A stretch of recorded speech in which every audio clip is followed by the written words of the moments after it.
A gathering of the tribe. Once upon a time, a great tribe of people lived in a world far away from ours. Whether far away in space or in time, or even outside of time, we do not know. They lived in a state of enchantment and joy that few of us today dare to believe could exist, except in those exceptional peak experiences where we glimpse the true potential of life and mind. One day, the elders of the tribe called a meeting. They gathered around, and one of them spoke very solemnly. "My friends," she said, "there is a world that needs our help. It is called Earth, and its fate hangs in the balance. Its humans have reached a critical point in their collective birthing, the same point our own planet was at 1 million years ago. And they will be stillborn without our help. Who would like to volunteer for a mission to this time and place and render service to humanity?" "Tell us more about the mission," they asked. "It is no small thing. Our shaman will put you into a deep, deep trance, so complete that you will forget who you are. You will live a human life, and in the beginning, you will completely forget your origins. You will forget even our language and your own true name. You will be separated from the wonder and beauty of our world and from the love that bathes us all. You will miss it deeply, yet you will be unable to name what you are missing. You will remember the love and beauty that we know to be normal only as a longing in your heart. Your memory will take the form of an intuitive knowledge as you plunge into the painfully marred earth that a more beautiful world is possible. As you grow up in that world, your knowledge will be under constant assault. You will be told in a million ways that a world of destruction, violence, drudgery, anxiety, and degradation is normal. You may go through a time when you are completely alone, with no allies to affirm your knowledge of a more beautiful world.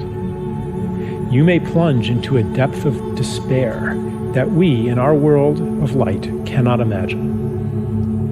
But no matter what, a spark of knowledge will never leave you. A memory of your true origin will be encoded in your DNA. That spark will lie within you, inextinguishable, until one day it is awakened. You see, even though you will feel, for a time, utterly alone, you will not be alone. We will send you assistance, help that you will experience as miraculous, experiences that you will describe as transcendent. These will fan that spark into a flame. For a few moments or hours or days, you will reawaken to the beauty and the joy that is meant to be. You will see it on Earth. For even though the planet and its people are deeply wounded, there is beauty there still, projected from past and future onto the present as a promise of what is possible and a reminder of what is real. After that glimpse, the flame may die down into an ember again as the routines of normal life there swallow you up.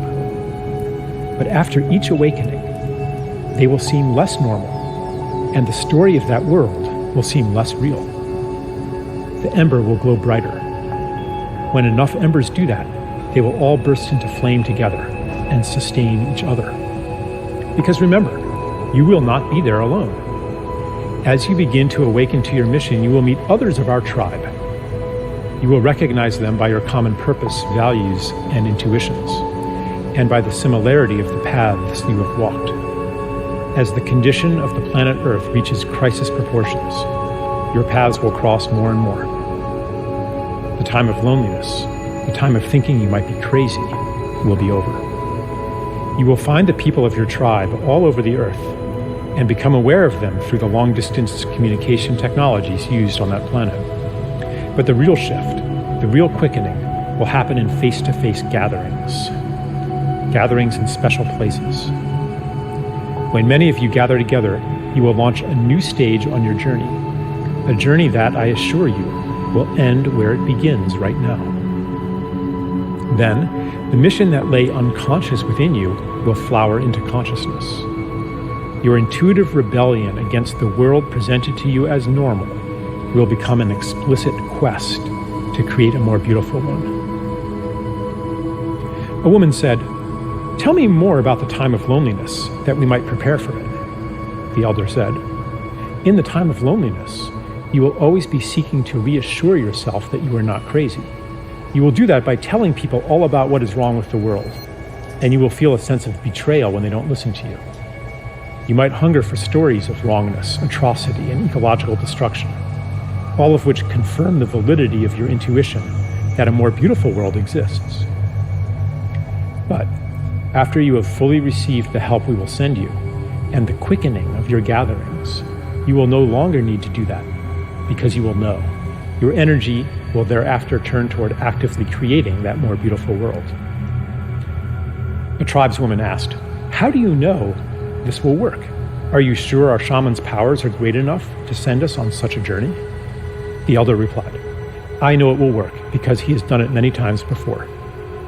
Many have already been sent to Earth to live human lives and to lay the groundwork for the mission you will undertake now. He's been practicing.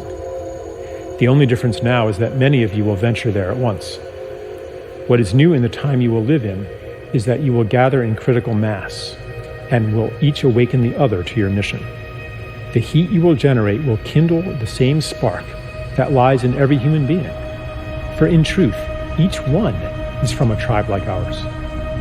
The whole galaxy and beyond is converging on Earth, for never before has a planet journeyed so far into separation and made it back again.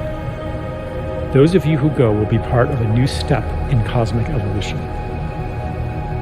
A tribesman asked, "Is there a danger we will become lost in that world and never wake up from the shamanic trance? Is there a danger that the despair, the cynicism, the pain of separation will be so great that it will extinguish the spark of hope, the spark of our true selves in origin, and that we will be separated from our beloved ones forever?" The elder replied, "That is impossible. The more deeply you get lost, the more powerful the help we will send you. You might experience it at the time as a collapse of your personal world, the loss of everything important to you. Later, you will recognize the gift within it. We will never abandon you." Another man asked, "Is it possible that our mission will fail and that this planet Earth will perish?" The elder replied, "I will answer your question with a paradox. It is impossible that your mission will fail, yet its success hangs on your own actions. The fate of the world is in your hands. The key to this paradox lies within you, in the feeling you carry that each of your actions, even your personal secret struggles, has cosmic significance.